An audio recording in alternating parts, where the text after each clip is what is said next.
meluangkan waktunya untuk mengikuti diseminasi. Ternuhun Bu Uun.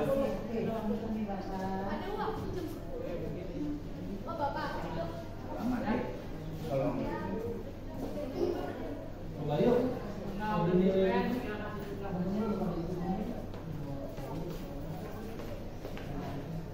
Silakan diizin ala kadarnya ya.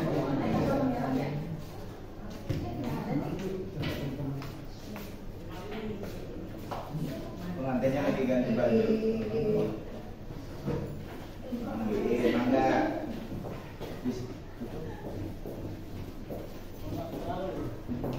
Turun lagi.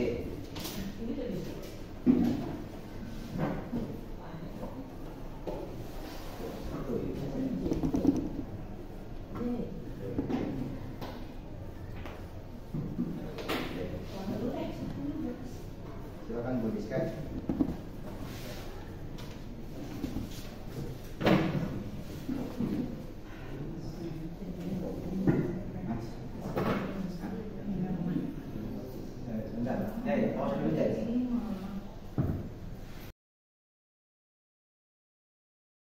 Nah, Bismillahirrahmanirrahim. Assalamualaikum warahmatullahi wabarakatuh. Waalaikumsalam warahmatullahi wabarakatuh. Alhamdulillah, puji syukur kehadirat Allah Subhanahu wa taala. Pada hari ini kita dapat menghadiri diseminasi budaya positif yang akan dilaksanakan oleh atau dipresentasikan oleh Bapak Ahmad Saifuddin. Untuk itu, sebelum itu kita mulai dengan membaca basmalah bersama-sama. Bismillahirrahmanirrahim. Baik, langsung saja kepada Bapak Ahmad Saifuddin dipersilakan. Bismillahirrahmanirrahim. Assalamualaikum warahmatullahi wabarakatuh. Waalaikumsalam warahmatullahi wabarakatuh. Puja dan puji syukur marilah kita panjatkan kehadirat Allah Subhanahu wa taala, karena berkat rahmat dan limpahannya lah kita hari ini masih bisa berkumpul di ruangan ini dalam rangka diseminasi budaya positif pendidikan guru penggerak angkatan ke-9. Shalawat serta salam semoga senantiasa terlimpah curahkan pada junjungan alam Nabi besar Muhammad Sallallahu Alaihi Wasallam serta para keluarganya, sahabatnya, dan insya Allah kita sebagai pengikutnya sampai akhir zaman. Bapak Ibu yang saya hormati, sebelum saya memulai acara pada pagi hari ini, saya pribadi mengucapkan rasa terima kasih yang sedalam-dalamnya, yang setinggi-tingginya pada Bapak Ibu semua, karena sudah meluangkan waktu, tenaga, dan pikiran. Tentu Bapak Ibu jadwalnya hari ini padat, tapi menyempatkan diri untuk mengikuti acara diseminasi budaya positif dari calon guru penggerak angkatan 9. Baik Bapak Ibu, supaya acara kita hari ini berjalan lancar tanpa hambatan dan semuanya tetap dalam keadaan semangat, izinkan saya dalam beberapa menit memandu Bapak Ibu untuk sekedar es briefing. Ya, bersedia Bapak Ibu ya? Iya. Baik. Saya minta Bapak Ibu berdiri. Iya. Berdiri. Baik. Es briefingnya sederhana ya. Tentu ini juga sering Bapak Ibu lakukan ketika di kelas. Saya minta Bapak Ibu untuk menyanyikan lagu yang sempat viral di umuran kita ya, Topi Saya Bunda, sambil diperagakan ya. Saya contohkan, topi saya bundar, bundar topi saya, kalau tidak bundar bukan topi saya. Gitu ya, gitu ya. Paham kan lagunya? 3. Topi saya bundar,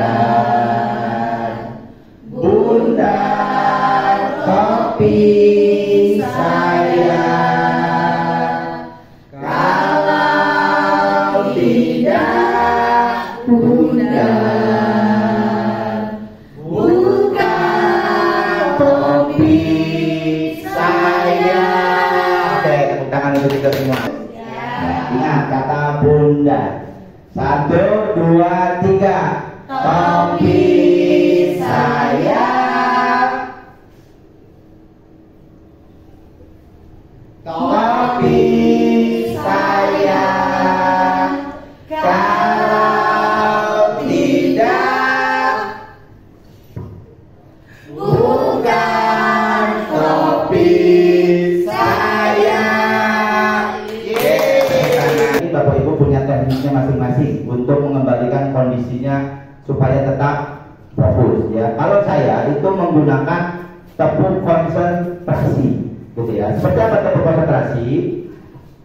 Misalkan saya bilang tepuk 1, itu Bapak Ibu sambil menepuk sambil katakan yes gitu ya.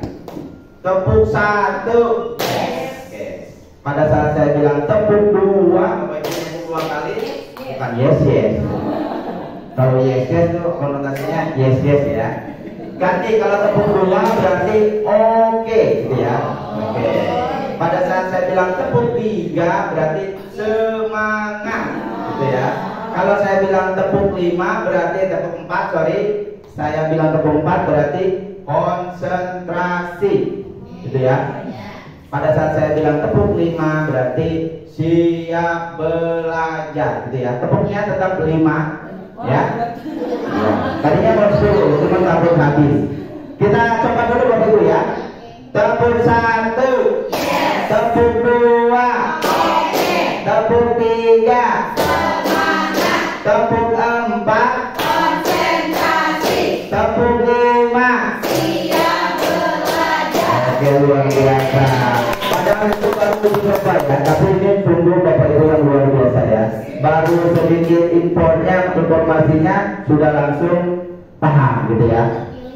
Iya, ini ada orang-orang berbeda ya. Saya minta satu lagi atau dua lagi ya. Yang tadi kan baru uji coba. Sekarang yang sesungguhnya ya. Baik.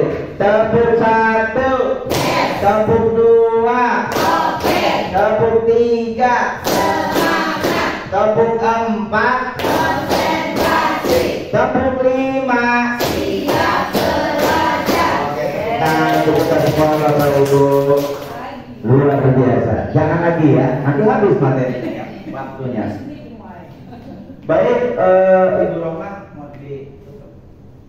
Baik, Bapak Ibu, seperti yang sudah saya katakan di awal adalah sekedar informasi pembuka bahwa kami dari angkatan 9 calon guru penggerak Kabupaten Bogor, kami alhamdulillah sudah memasuki modul 2 atau sudah separuh jalan.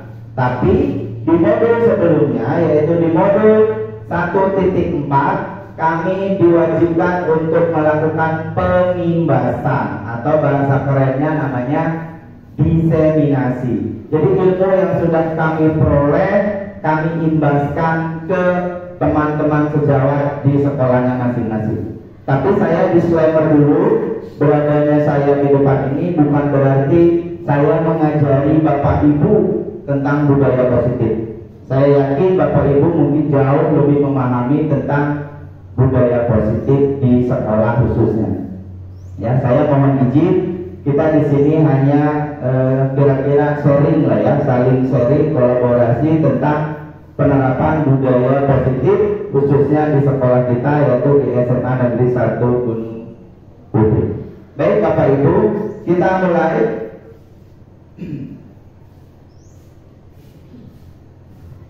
Jadi ada sebelum kita lebih mendalam tentang budaya positif atau penerapan budaya positif kita di sekolah, terlebih dahulu kita harus memahami tentang konsep paradigma baru dalam belajar ya. Tentu selama ini kita punya konsep masing-masing ya. Setelah kita menjadi guru, konsep paradigma belajar di sekolah itu seperti apa? Saya yakin Bapak Ibu sudah tertanam di sanubarinya tentang konsep belajar masing-masing guru ya di sekolah. Nah sekarang konsep itu berubah seiring dengan penerapan kurikulum merdeka yang arahnya nanti ke profil belajar Pancasila. Nah, izin saya membacakan Bapak Ibu ya. Pembelajaran dengan paradigma baru itu dirancang berdasarkan prinsip terdiferensiasi. Ya, terdiferensiasi di sini artinya berbeda-beda. Satu murid berbeda dengan murid yang lain sesuai dengan kodrat alam dan kodrat zamannya. Jadi kebutuhan belajar murid itu juga berbeda-beda. Kita tidak bisa menyamaratakan metode, cara, materi dari setiap murid di dalam satu kelas kita samakan, itu tidak bisa. Nah, ini konsep paradigma belajar yang baru yang mudah-mudahan setelah acara ini bisa kita implementasikan bersama di sekolah kita tercinta ini. Kemudian kita sudah tahu bahwa arah dari konsep paradigma baru yang tadi pembelajaran terdiferensiasi itu muaranya adalah ke profil pelajar Pancasila. Ada berapa Bapak Ibu profil pelajar Pancasila? Ada 6, karena sudah saya siapkan kolomnya ada 6 Bapak Ibu, luar biasa ya. Luar biasa cerdas Pak Riki ya, dia bisa membaca situasi. Yang pertama adalah berakhlak mulia. Ini yang akan kita tuju, goalnya itu adalah ini yang pertama. Jadi sesuai dengan ajaran dari guru ngaji saya, katanya bahwa akhlak itu adalah posisinya di atas ilmu, ya. Akhlak itu posisinya di atas ilmu. Kemudian yang kedua adalah kreatif. Kemudian yang ketiga adalah mandiri. Kemudian yang selanjutnya adalah bernalar kritis.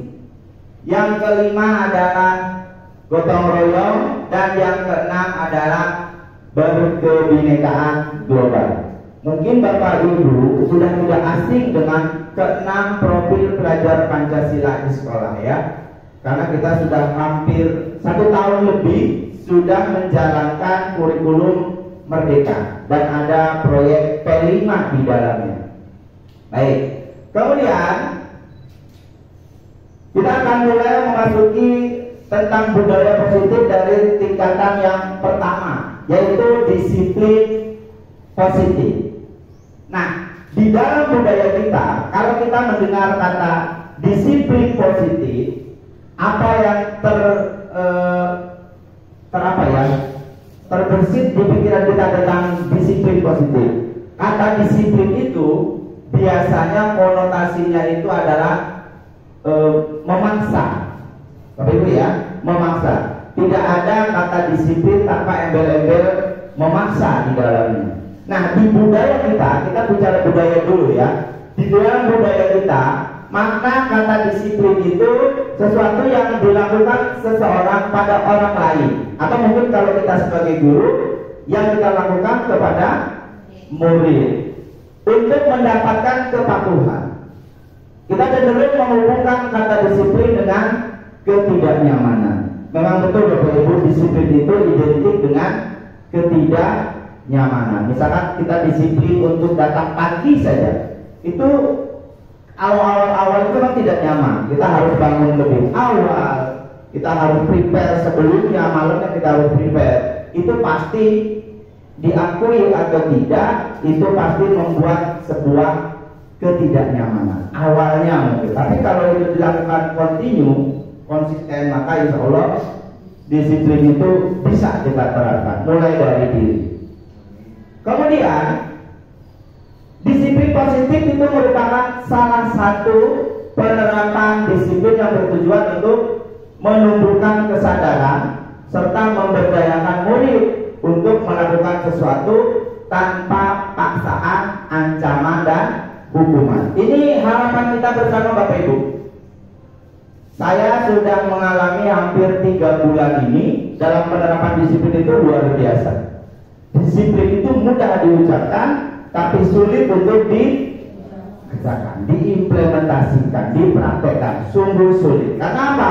Karena kita ya lebih banyak mengharapkan kedisiplinan itu ya tadi ada paksaan di dalamnya, ada ancaman, bahkan juga ada hukuman.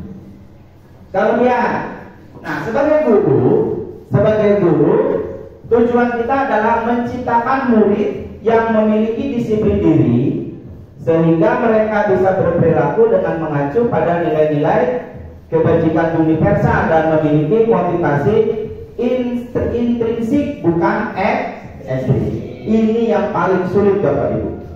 Mungkin mendisiplinkan dengan cara kita prototip, kita teriakin, mungkin bisa. Tapi apakah besoknya akan dilakukan hal yang sama? Bisa jadi karena dia dipengaruhi oleh motivasi ekstrinsik. Ditongkrongin guru atau dikasih ancaman, dia bisa disiplin, tapi proses disiplinnya baru sebatas dia dapat dari motivasi ekstrinsik, motivasi dari luar. Dia disiplin karena takut dimarahi oleh guru, dia disiplin karena takut disanksi dan lain sebagainya. Nah, harapan kita bersama sebagai guru, tentu proses disiplin dari murid itu hendaknya muncul dari kesadaran diri atau motivasi intrinsik. Saya yakin kalau semua murid sudah sadar akan disiplin itu seperti apa dan bersumber dari diri sendiri, kita tidak sulit lagi menerapkan apa itu kata disiplin. Begitu Bapak Ibu ya. Kemudian, nah, disiplin itu ternyata berbenturan dengan yang namanya kebutuhan dasar manusia. Mungkin Bapak Ibu ada yang tahu apa sih kebutuhan dasar manusia? Apa aja? Apa? Buana, makan, betul. Kita butuh makan. Kemudian tidur. Kemudian sandang, pangan, papan. Terus kemudian bensin. Ya betul, kalau nggak bensin nggak bisa. Saya tanya ke ibu-ibunya deh, butuh dicintai tidak? Butuh. Pengakuan orang terhadap kita itu juga kita butuhkan. Ya, kemudian selain itu uang nggak usah disebut ya, itu semua orang butuh ya. Orang meninggal itu butuh uang. Kesenangan, luar biasa, kebahagiaan, perhatian. Apa Bapak Bayu? Butuh dihargai, luar biasa. Tidak salah ya. Hari ini saya dihadiri oleh Bapak Ibu guru hebat ya, luar biasa. Konsepnya udah di luar kepala sebenarnya ya. Ya, udah di luar kepala. Bajen, dikontrol bajen takut mati. Oke, baik. Kita bedah satu persatu kebutuhan dasar manusia. Yang pertama, kebutuhan untuk bertahan hidup. Tadi betul yang dikatakan oleh Tuhan. Makan itu salah satunya tujuannya untuk bertahan hidup. Makanlah kamu untuk hidup, jangan hiduplah untuk makan. Ini kebutuhan pertama ya. Kalau tidak terpenuhi kebutuhan yang pertama ini, mungkin tidak ada kebutuhan-kebutuhan ke bawahnya. Selanjutnya ada kebutuhan kasih sayang dan rasa diterima. Maksudnya apa? Kita sebagai individu yang punya perasaan, punya hati, kita butuh yang namanya kasih sayang, entah dari lawan jenis, entah dari yang sesama jenis, entah dari keluarga, entah dari siswa, entah dari sebagai manusia, kita butuh disayang. Bentuk disayang itu bukan berarti saling mencintai ya, saling peduli, empati, itu juga termasuk salah satu bentuk kasih sayang. Dan rasa diterima. Mungkin Bapak Ibu mengalami di kelas ya, mungkin secara sadar tidak sadar pernah kita melihat ada anak kok yang murung gitu ya. Pernah ya? Pernah yang murung. Pernah tidak Bapak Ibu tanya, kenapa kamu murung? Kalau saya pribadi belum ya. Kalau saya pribadi belum ya, paling nggak ada masalah gitu ya. Padahal kalau kita bongkar, kita tanya mungkin anak itu butuh rasa saya diterima di kelas ini, gitu ya. Itu yang harus kita lakukan. Pekerjaan berat mungkin sebagai guru, karena tugas guru tidak hanya menyampaikan materi atau mengajar, tapi juga mendidik dan membentuk karakter murid. Kemudian yang ketiga, kebutuhan dasar yang ketiga adalah penguasaan. Apa itu penguasaan Bapak Ibu? Saya ambil contoh saja ya. Ada anak SD yang dia tuh pengen banget diperhatikan oleh gurunya, ya. Dia pengennya tuh gurunya itu selalu mengikuti dia atau mengawasi dia. Dengan kata lain, si murid itu pengen dia menguasai atau mengendalikan si guru. Kalau konteksnya guru. Begitu juga dengan teman. Mungkin seperti ini contohnya. Saya ambil handphonenya Bu Nani, ya, harapan saya ambil handphonenya, maka Bu Nani akan fokus ke saya.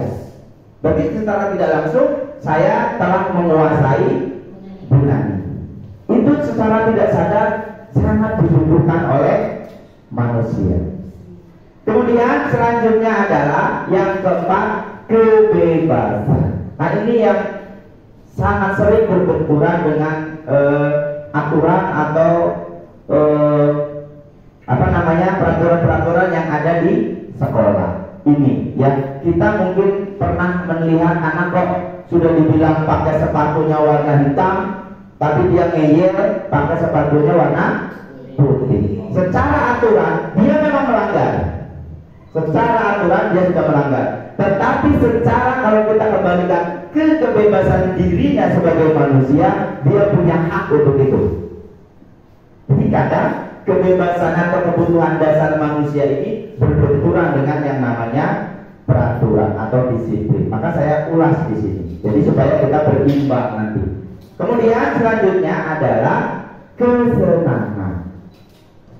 Ini juga sangat menjadi kebutuhan dasar manusia. Kadang orang berpikirnya begini, saya tidak apa-apa, tapi batin saya senang. Ya, sadar tidak sadar kita sangat membutuhkan yang namanya kesenangan. Maka kalau kita pusing, nggak punya duit, tapi kita pengen healing gitu ya. Tujuannya healing apa?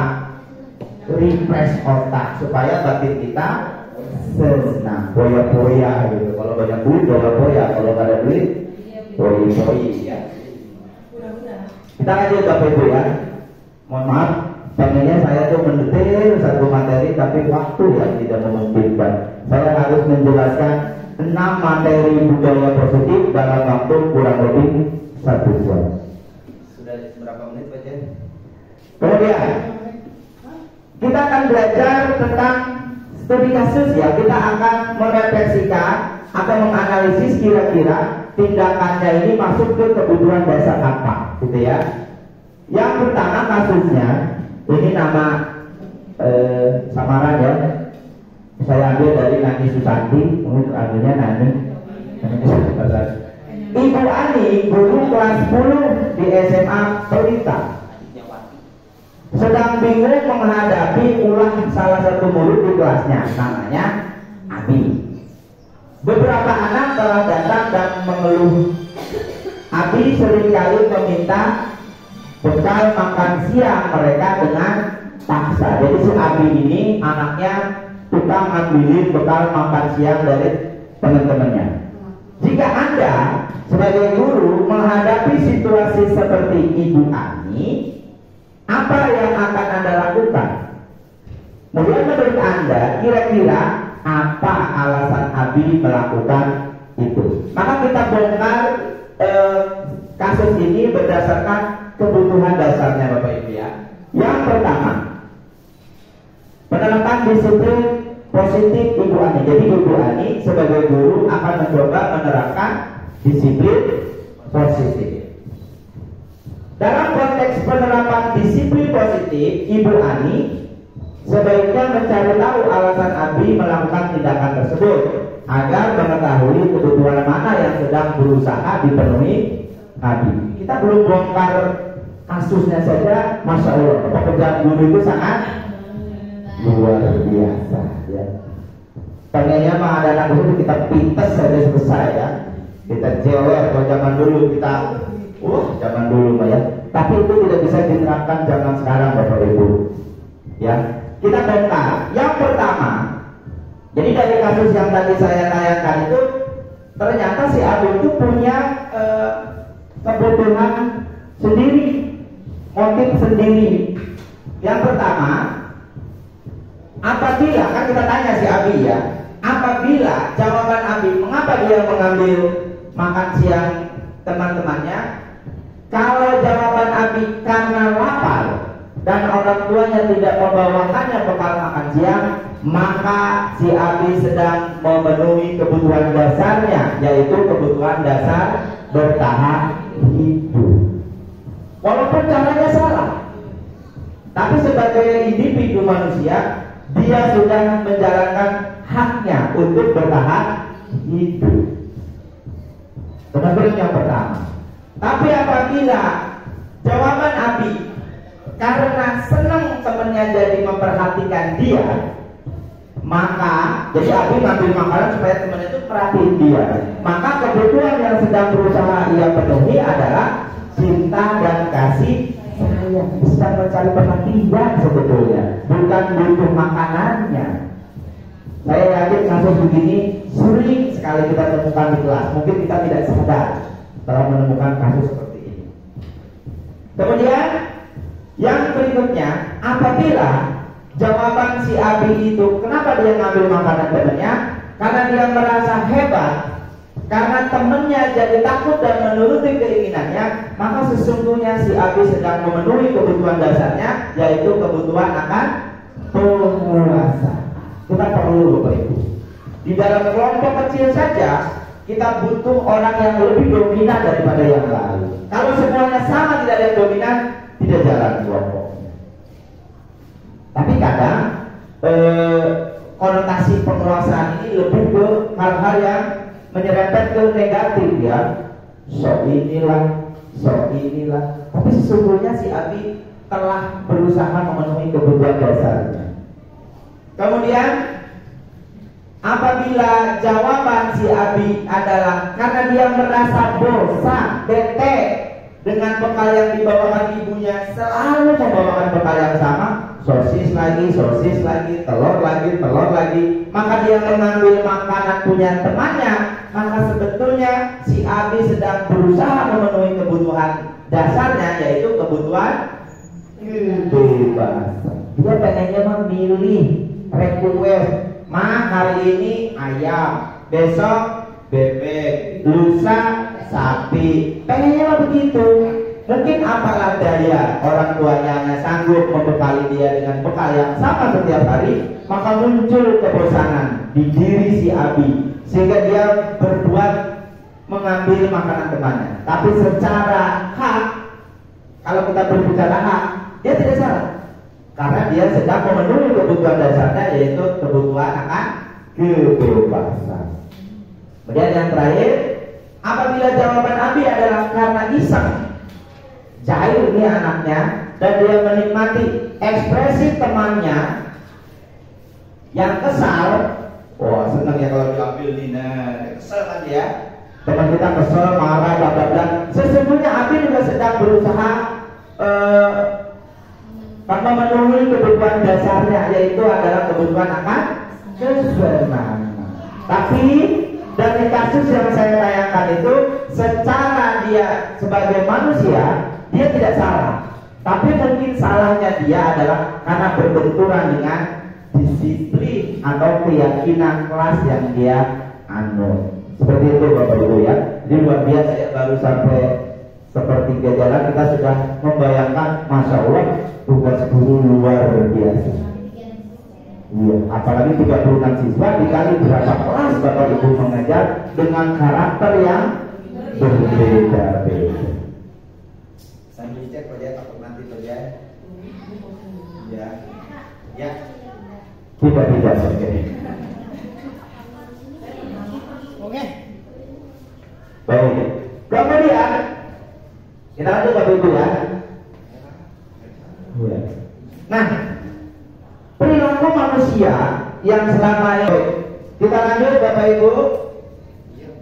Motivasi perilaku manusia, motivasi yang melandasi perilaku manusia. Yang pertama, menghindari ketidaknyamanan dan hukuman.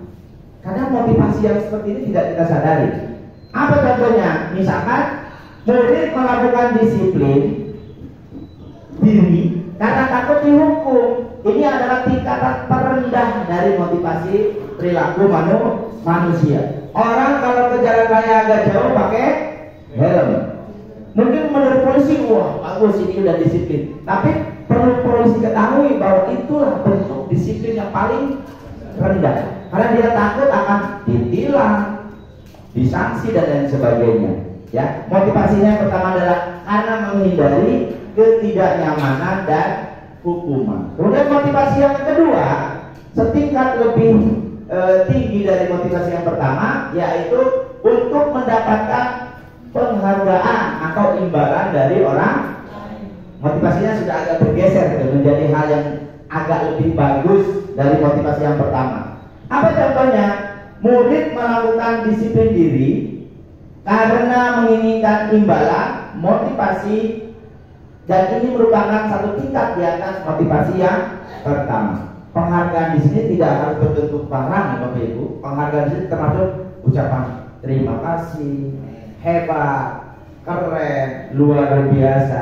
Mungkin secara tidak sadar kita sudah melakukan atau membentuk murid-murid kita dalam menerapkan disiplin untuk mengharapkan imbalan. Saya juga baru tahu Bapak Ibu ternyata memberikan reward untuk tujuan tertentu ada plus minusnya.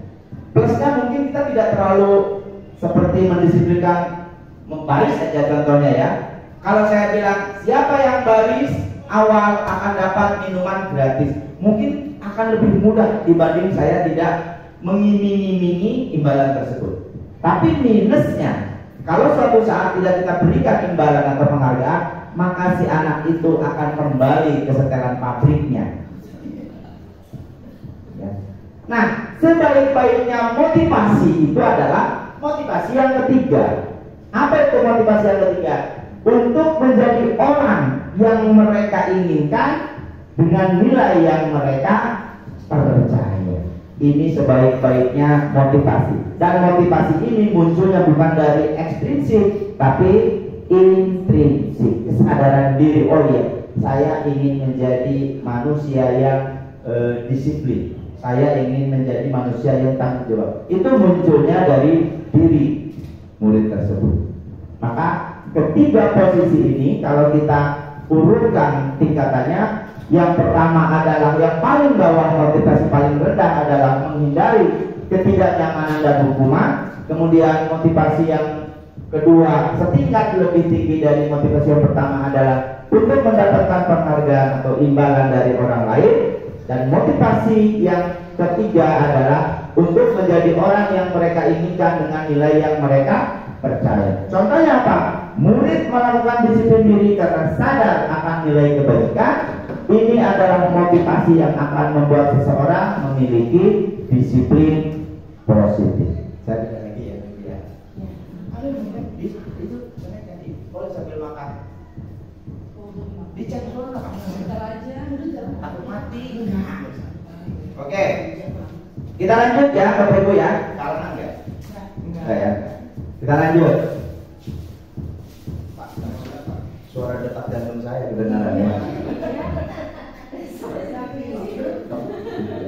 Konsep disiplin Bapak Ibu, yang pertama kita punya, Bapak Ibu mungkin tahu konsep disiplin itu ada berapa Bapak Ibu? Ada 3 Bapak Ibu.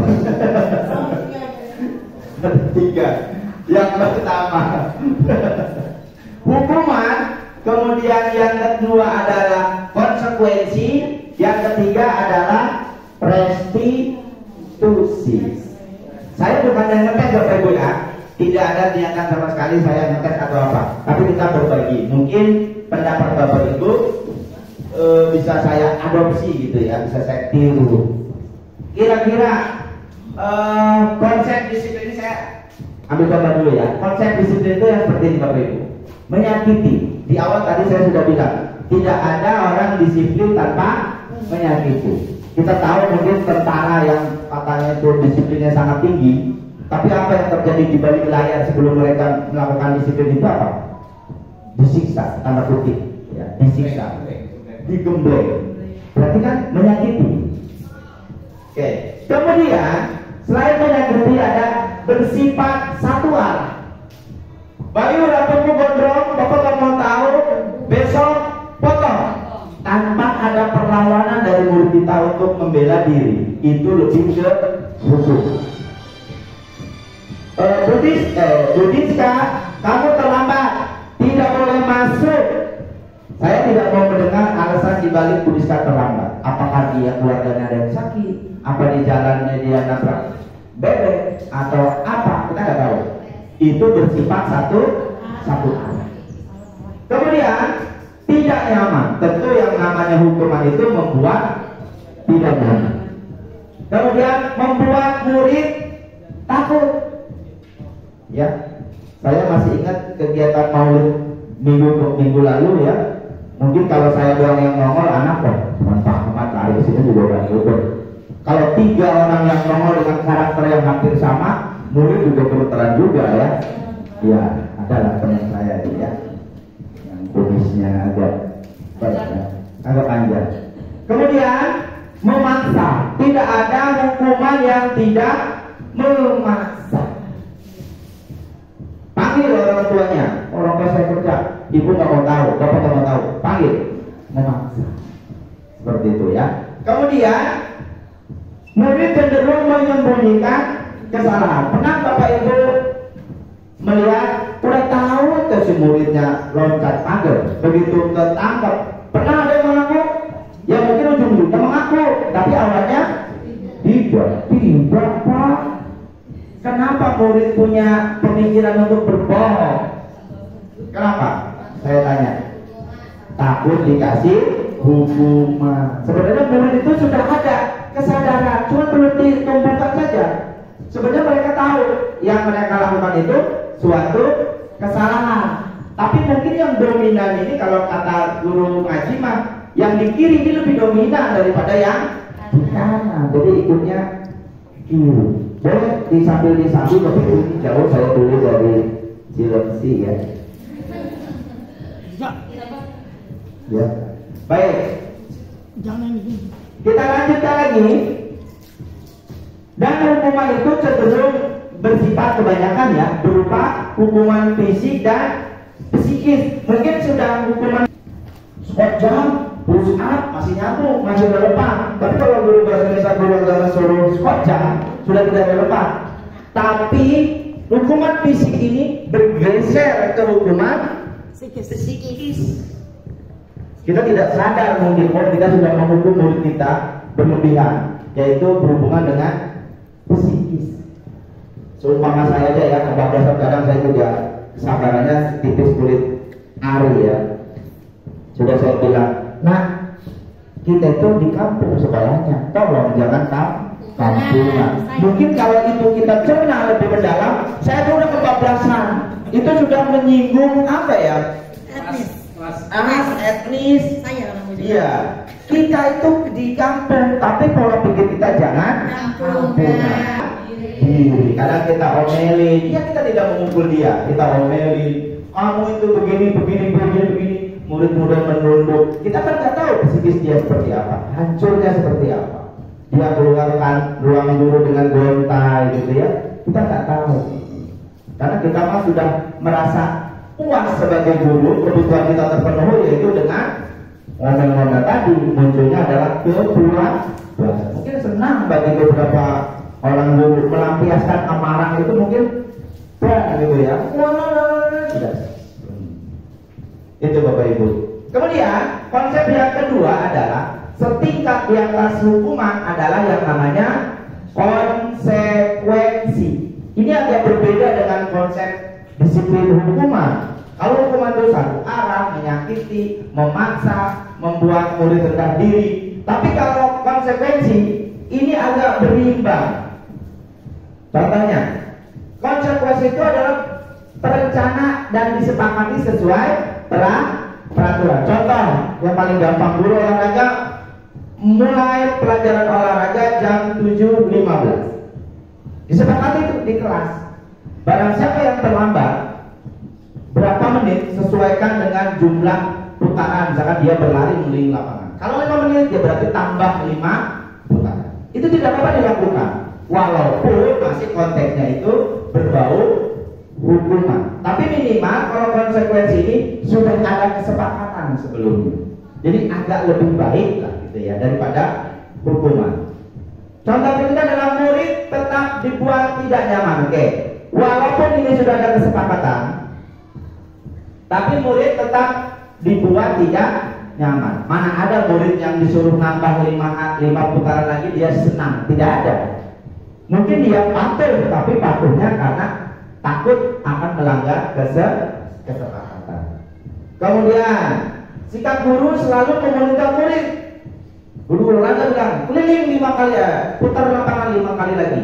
Jadi prototip, ya kan? Jelas saja murid akan merasa tertekan di sini. Walaupun sekali lagi konsep disiplin yang kedua ini agak lebih bagus dari konsep disiplin yang pertama tadi, yaitu hukuman. Nah, yang ketiga, mungkin kita sudah sering melakukan ini, tapi kita baru tahu istilahnya. Yang ketiga adalah namanya restitusi. Apa itu restitusi? Bukan tarif parkir Bapak Ibu ya. Retribusi itu. Nah, itu retribusi. Kalau ini restitusi. Oke, apa sih restitusi? Restitusi itu adalah proses dua arah yang menciptakan kondisi bagi murid untuk memperbaiki kesalahan. Nama konsepnya namanya segitiga restitusi. Nanti saya contohkan di video ini ya. Kemudian prosesnya kolaboratif yang mengajarkan murid untuk mencari solusi sendiri. Contoh, ada murid yang berkelahi dengan temannya. Kemudian si murid itu jampak-jampakan, ya cewek ceritanya nih, jampak-jampakan. Akhirnya temannya itu kancing bajunya copot dua. Kita sebagai guru kan kalau kita nggak mau pusing, kita marahin, kita tunjuk-tunjuk, kita minta pertanggungjawaban dan lain sebagainya. Bilang orang tua kamu gitu ya. Itu kalau sebagai guru yang menggunakan konsep disiplin hukuman. Tapi kita dituntut untuk menggunakan konsep disiplin restitusi. Bagaimana si anak yang tadinya membuat copot dua kancing baju temannya itu bertanggung jawab dan ganti ruginya itu bukan berbentuk materi atau apa ya, tapi dia bertanggung jawab memasang kembali si kancing bajunya. Dengan cara apa? Dia belajar dengan guru yang pintar ngejahit, belajar dengan guru yang pintar memasang kancing, seperti itu ya. Kemudian untuk restitusi seperti itu Bapak Ibu ya, ada 3 hukuman, kemudian ada restitusi. Konsep di sini ada hukuman, kemudian ada konsekuensi dan restitusi. Nah, perbedaannya apa dari ketiga itu ya, antara hukuman, konsekuensi dan restitusi? Yang pertama, kalau hukuman, guru itu contohnya ya, guru menghukum murid hormat bendera selama 10 menit. Pokoknya nggak mau tahu, kamu gak ikut upacara, kamu nggak pakai atribut, hormat bendera 10 menit. Nggak mau tahu, itu jelas berbentuk sebuah hukuman. Kemudian guru marah dan murid menjadi takut. Itu kalau hukuman. Kalau konsekuensi, guru memberikan konsekuensi untuk mengerjakan PR-nya saat istirahat atau dikerjakan sebanyak berkali lipat. Contoh, ada anak yang tidak mengerjakan PR, maka waktu istirahatnya harus digunakan untuk mengerjakan PR. Seperti itu konsekuensinya. Bedanya dengan hukuman, kalau konsekuensi sudah ada kesepakatan sebelumnya ya. Kemudian guru tegas dan murid menghormati peraturan, walaupun masih tetap ada minusnya atau kekurangannya. Nah, yang ketiga adalah restitusi. Contohnya adalah guru menanyakan keyakinan kelas dan membantu murid menyelesaikan masalahnya. Kemudian guru terbuka dan murid menghormati dirinya dan orang lain. Jadi konsep disiplin yang selama ini kita anggap kita sudah baik dalam melaksanakannya, ternyata masih harus dievaluasi. Selanjutnya,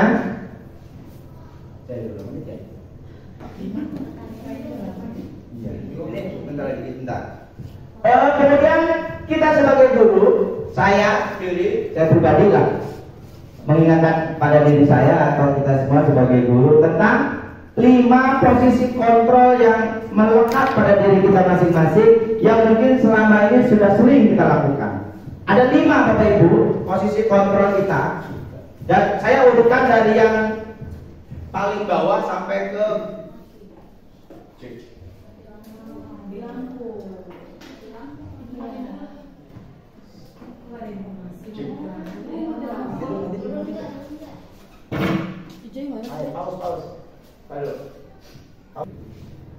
Dan baik Bapak Ibu, selanjutnya adalah ke materi 5 posisi kontrol. Yang ini 5 posisi kontrol yang dimiliki oleh setiap guru. Mungkin kita secara sadar atau tidak sadar sudah melakukan kelima-limanya, cuma kita nggak tahu istilahnya apa ya. Yang pertama, posisi kontrol yang pertama adalah, dari gambarnya sudah terlihat Bapak Ibu, kira-kira posisi kontrol ini apa? Pemarah, kemudian ngomelin, kemudian kayak kalau lihat gambar ini kok saya banget gitu ya, dimarahin, kasih itu Bapak Bayu lihat ekspresinya itu kan?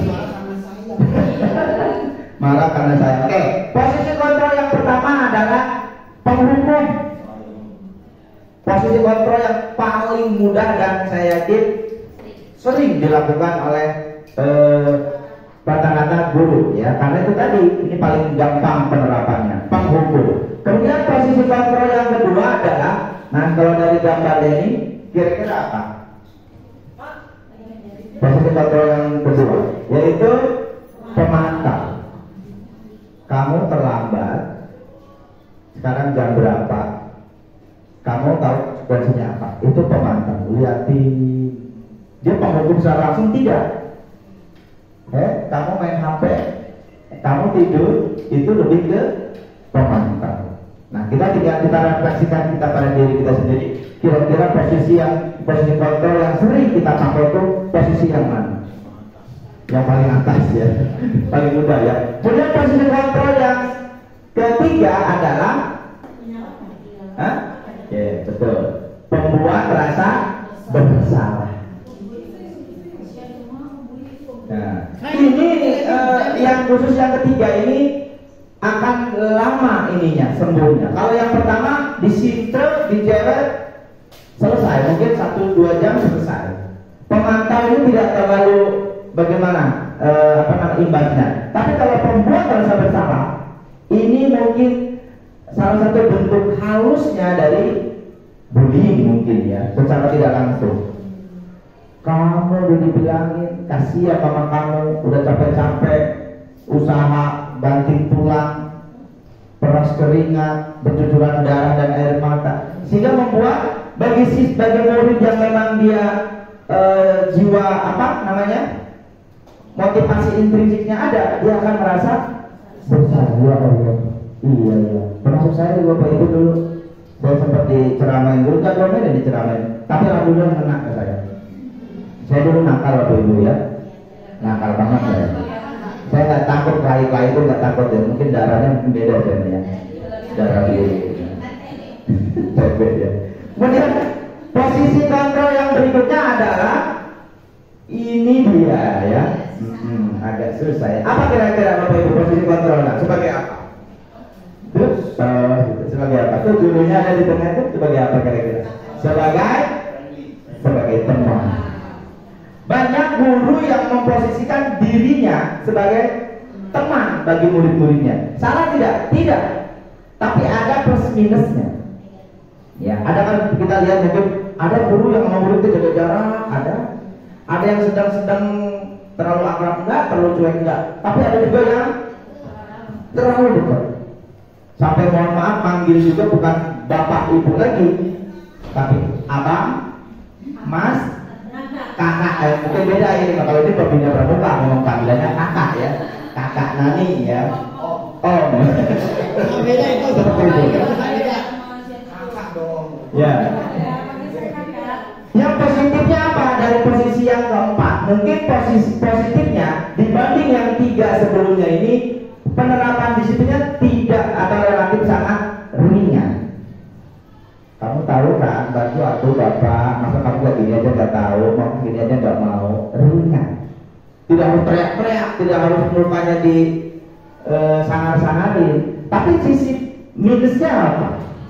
Kalau kita tidak bertindak sebagai yang dia anggap teman, maka dia akan kehilangan. Ibu kok nggak bantu saya begini kok nggak ibu bantuin, jahat ibu, seperti itu. Atau dia hanya mematuhi guru yang dianggap temannya itu. Kalau guru lain, ya bodo amat. Kelima-limanya punya kelebihan, punya kekurangan. Oh, keempat ya, 5 belum nongol ya, teman-teman, ini sudah mau 1 jam ya. Yang terakhir adalah, ini adalah yang diyakini sampai detik ini adalah posisi kontrol yang paling baik. Kira-kira waktu itu kalau lihat duduk diri pakai jas, itu apa gerak posisinya? Ada yang tahu? Contoh, coba kita lihat sebagai manajer. Jadi manajer ini penyempurna dari 4 posisi kontrol yang sebelumnya. Jadi sebaik-baiknya posisi kontrol adalah manajer. Saya pernah ditanya pada satu lokakarya minggu kemarin, ada guru SD. Saya sebetulnya kelompok dengan guru SD bertanya, Bapak, saya di SD sering menerapkan reward dengan bintang kah, dengan gestur lopek kah, dan seterusnya. Kira-kira itu baik tidak? Kalau karena saya diminta berpendapat, ya saya bilang baik. Tapi apa tapinya Pak? Lalu saya bilang, kegiatan yang sudah ibu lakukan itu baik, tapi akan membuat anak candu, dan dia seolah melakukan tindakan tersebut karena ada iming-imingnya, karena ada imbalannya. Ternyata kita selama ini agak, bukan kita ya, saya mungkin secara pribadi agak keliru ya. Saya pikir dengan memberikan reward anak akan terpacu dan termotivasi untuk berbuat hal yang lebih baik lagi. Tapi ternyata tetap ada minusnya, tetap ada dampaknya. Kemudian contoh penerapan 5 posisi kontrol ya. Kalau sebagai penghukum itu seperti apa? Kasusnya begini, siswa tidak memakai atribut lengkap pada saat upacara bendera. Kalau kita sebagai posisi penghukum, maka kalimat yang keluar dari kita adalah seperti ini: patuhi aturan sekolah, berdiri di depan. Itu kita sedang melaksanakan posisi kontrol yang paling basic, yaitu penghukum. Tanpa kita tahu si anak mengapa dia tidak pakai atribut dan lain sebagainya. Kemudian posisi yang kedua yaitu membuat rasa bersalah. Kira-kira ucapan guru seperti ini: kamu selalu saja mengecewakan ibu bapak, kecewa bapak sama kamu, nggak respect bapak sama kamu. Tentunya itu bagi sebagian murid itu akan menjadi sebuah ucapan yang bisa saja membuat dia merasa bersalah, yang berkepanjangan. Kalau anaknya cuek mungkin nggak masalah ya, tapi kalau anaknya mungkin kayak Bu Rohmah seperti ini, sampai mungkin berbulan bertahun, dia akan merasa bersalah. Halus kan?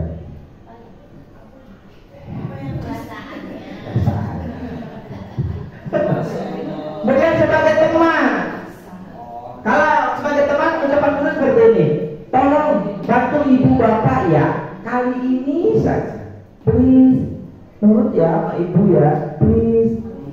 Itu perkataan yang posisi kita sebagai teman. Kemudian kalau pemantau seperti ini: kamu melanggar peraturan, tahu konsekuensinya kan? Itu lebih ke pemantau. Nggak marah dia, enggak, tapi dia membenturkan dengan peraturan, konsekuensinya. Dia memantau aja. Kamu rambutnya gondrong nih, tahu kan konsekuensinya. Nah itu lebih ke posisi kontrol, memantau. Itu yang paling gampang itu memantau ya, tidak harus mengeluarkan aturan. Kemudian yang terakhir adalah sebagai manajer. Seperti ini kira-kira. Kira-kira bagaimana kamu memperbaiki kesalahanmu? Coba kamu ngomong, harusnya kamu seperti apa? Keyakinan keyakinan kelasnya seperti apa yang harus kamu lakukan. Itu lebih ke posisi control manager. Coba lihat guys. Kemudian, nah kita ke keyakinan kelas, jangan agak maraton ya, karena waktunya sudah mau hampir habis. Bapak Ibu, saya yakin kita semua sebagai guru atau wala sudah membuat dulu namanya kesepakatan kelas, tapi sekarang kita ubah. Kesepakatan kelas itu kita tingkatkan levelnya menjadi keyakinan kelas. Karena kalau kesepakatan itu lebih ke peraturan. Memang betul keyakinan kelas itu diturunkan dari yang namanya peraturan kelas atau kesepakatan kelas. Harus ada dulu di peraturannya, baru meningkat ke keyakinan. Contoh, tidak boleh buang sampah sembarangan, itu kan peraturan. Tapi diturunkan dari peraturan itu dirubah menjadi keyakinan. Apa keyakinan yang murid pahami atau murid pikirkan? Apa? Oh, ternyata membuang sampah tidak sembarangan itu hubungannya dengan kesehatan. Oh, keyakinan seperti itu. Memang diturunkan, keyakinan kelas itu diturunkan dari peraturan yang sudah ada. Seperti ini. Mengapa kita memiliki peraturan tentang penggunaan helm saat berkendara? Mengapa Bapak Ibu? Keamanan. Terus melindungi keselamatan berarti ya. Oh, ini kan peraturan. Pakai helm itu kan peraturan. Tapi dari peraturan ini kita memahami, kita menyepakati bahwa kami yakin dengan peraturan ini adalah atau peraturan ini ada untuk keselamatan. Oke. Kemudian, mengapa kita memiliki peraturan untuk membuang sampah pada tempatnya? Keyakinan apa yang Bapak Ibu tangkap? Kebersihan, kesehatan, kenyamanan, dan seterusnya. Jadi keyakinan kelas itu diturunkan dari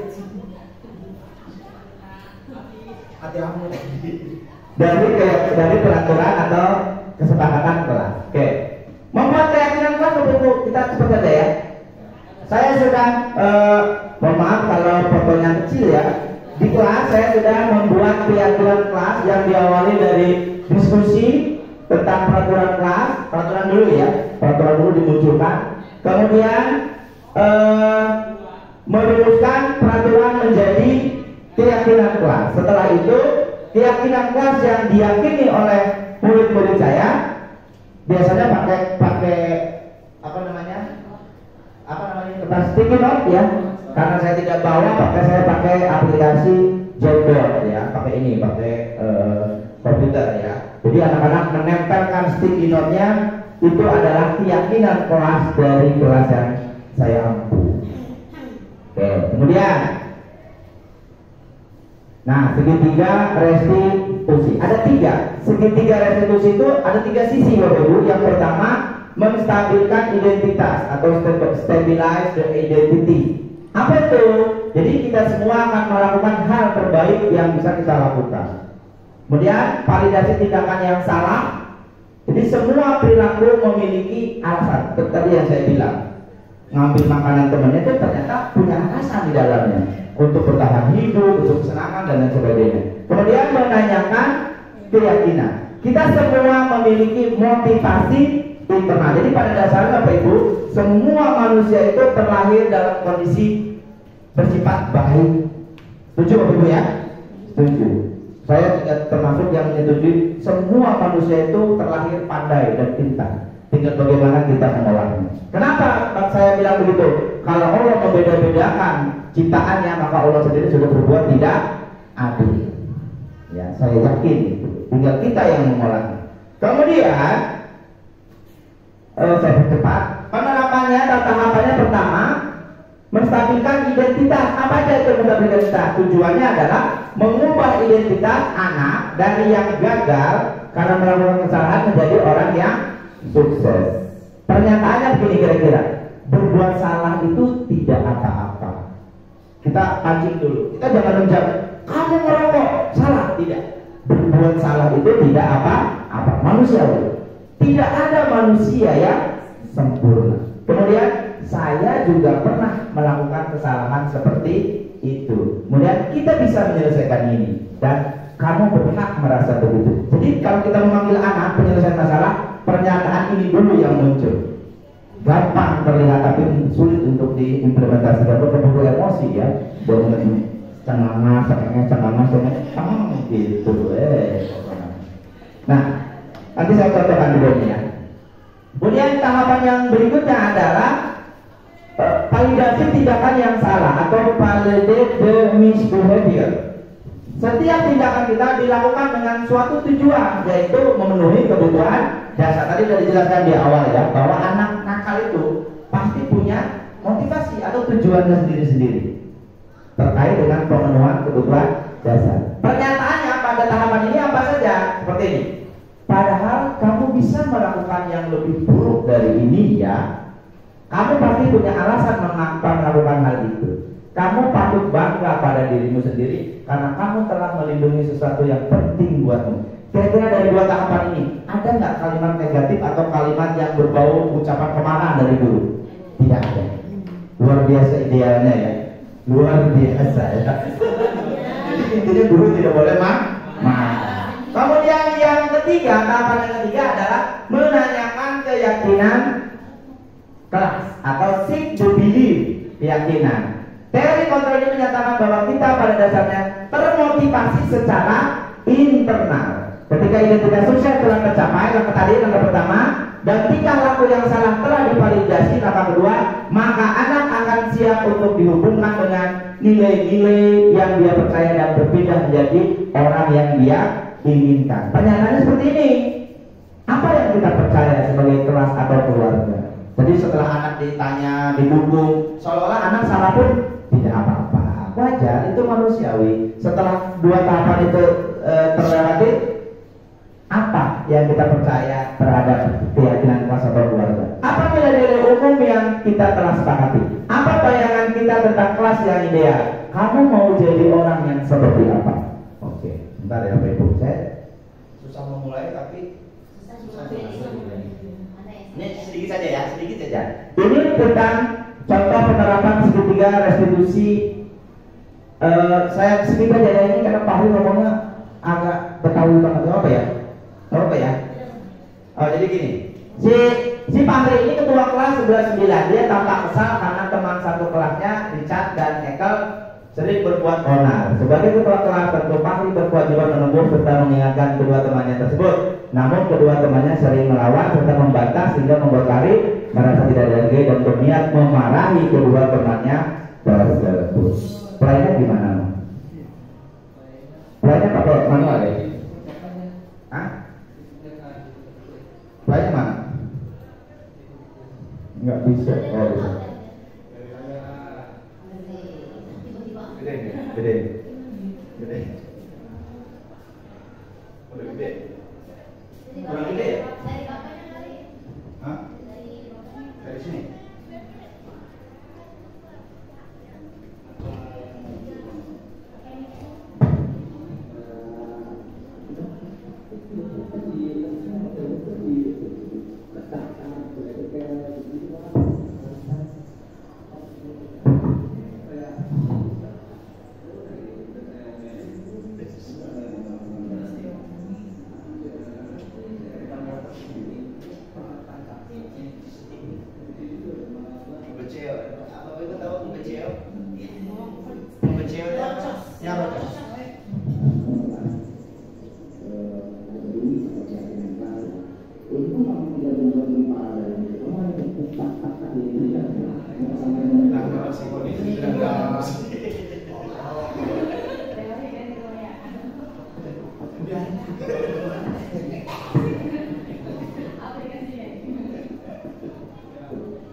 Ini ada kalimat kedua, kita skip aja ya. Intinya, saya itu di dalam video menerapkan posisi segitiga restitusi. Saya menanyakan dulu, saya tidak menganggap itu yang dilakukan oleh Pak itu salah, dan saya mendukung. Tentu kamu begitu ada alasannya dan terus. Jadi bawa dulu anak itu bukan merasa pihak yang iya.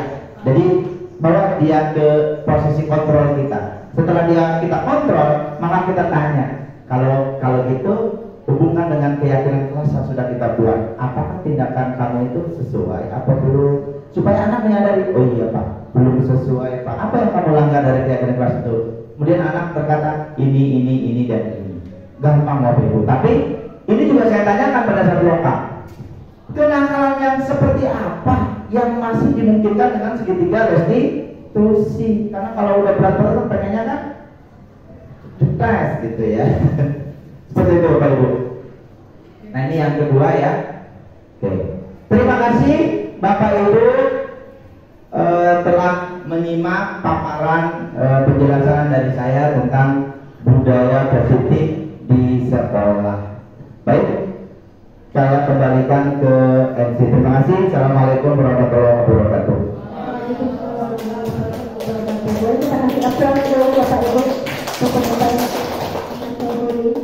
Yang sudah sangat jelas tadi memaparkan tentang diseminasi. Diri. Baik, bismillahirrahmanirrahim. Assalamualaikum warahmatullahi wabarakatuh. Terima kasih kepada Pak Ahmad yang telah memaparkan materi. Sebenarnya banyak pertanyaan nih Pak, cuma satu saja buat Bapak ya. Sangat berguna bagi kita dalam penerapan di keseharian kita sebagai guru. Saya sudah mencatat, saya catat pertanyaan-pertanyaan dari setiap Bapak yang Bapak paparkan.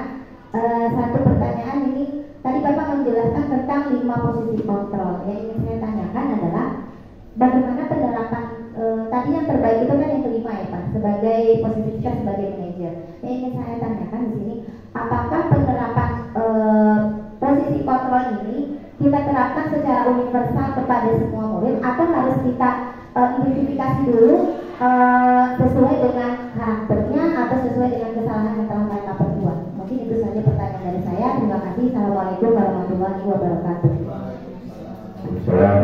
Sampai dulu langsung jawab ya, karena saya lupa kan. Baik, terima kasih Ibu Hasnah, pertanyaan yang luar biasa terkait 5 posisi kontrol. Bu Hasnah menanyakan apakah penerapannya itu berlaku untuk semuanya, ya. Jadi saya bantu jawab Bu Hasnah. Sebelum ke posisi kontrol kan kita meyakini dulu bahwa semua murid yang kita ajar itu adalah baik, ya. Tidak ada murid yang tidak baik. Berdasarkan itu, maka kita juga harus yakin, kita memiliki keyakinan bahwa senakal apapun atau kesalahan apapun yang dibuat oleh murid pasti bisa kita atasi dan kita selesaikan. Nah, terkait dengan posisi kontrol ini, saya tadi sampaikan bahwa posisi kontrol yang saat ini disepakati baik, yaitu posisi kita sebagai manajer. Nah, apakah sama perlakuannya terhadap semua kesalahan itu? Berarti posisi kita harus sebagai manajer. Sebaiknya iya. Karena apa? Karena kalau kita lihat 4 posisi yang lain itu memiliki plus minus sendiri-sendiri.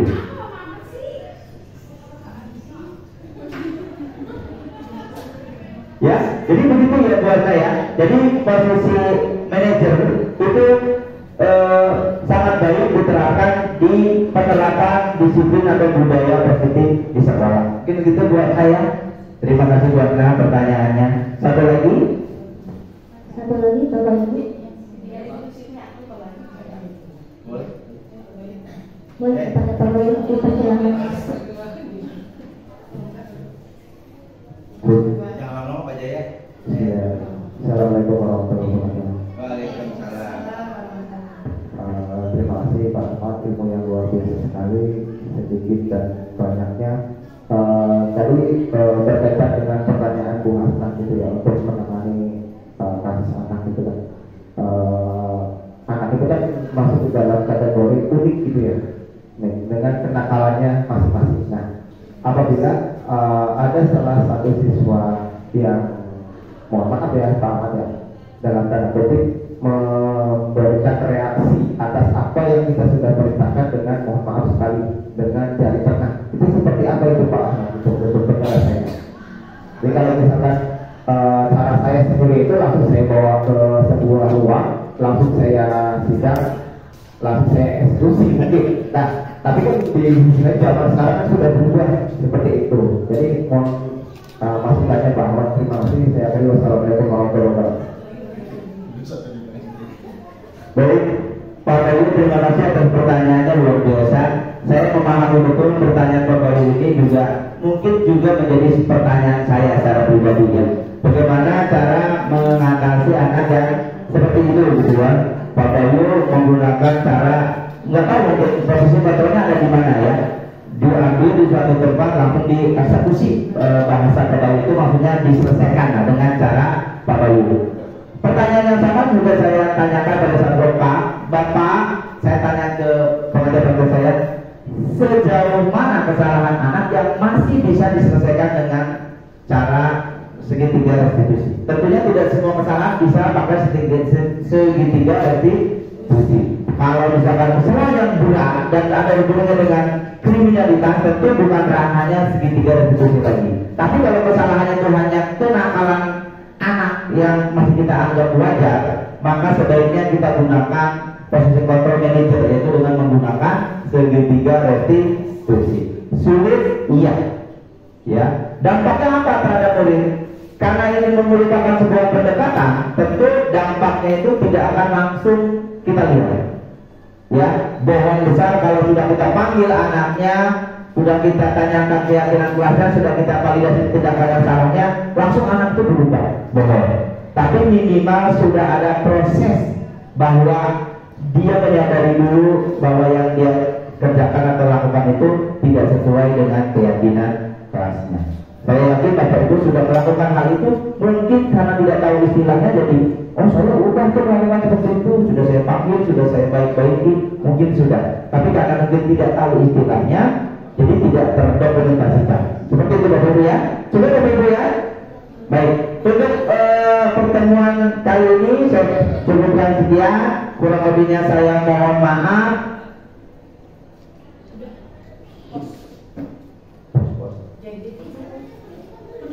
Iya, di situ kan Bapak.